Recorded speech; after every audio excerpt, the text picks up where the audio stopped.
श्री कृष्ण की बाल लीलाओं से जुड़े कई रोचक किस्से हैं। ऐसा ही एक किस्सा है कालिया नाग का। श्री कृष्ण ने अपनी लीला से उसका घमंड चूर चूर कर दिया था। तो चलो यही कहानी सुनते हैं। ये बात तब की है जब यशोदा के लला कन्हैया गोकुल में रहा करते थे। गोकुल के पास ही यमुना नदी बहती है। एक बार यमुना को कालिया नाग ने अपना घर बना लिया और नदी के पानी को अपने विष से जहरीला कर दिया।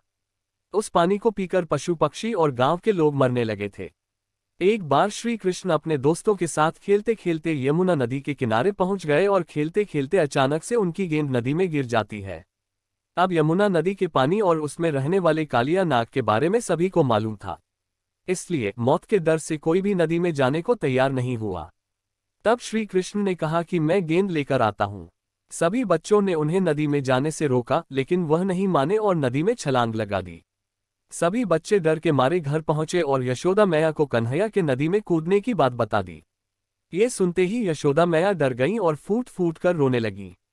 ये बात धीरे धीरे पूरे गोकुल धाम में जंगल की आग की तरह फैल गई। सभी दौड़े दौड़े यमुना नदी किनारे आए गए, लेकिन कृष्ण अभी तक वापस नहीं आए थे। वहीं नदी में कृष्ण को देखकर कालिया नाग की पत्नियों ने उन्हें वापस जाने को कहा, लेकिन कृष्ण नहीं माने और तभी कालिया नाग जाग गया।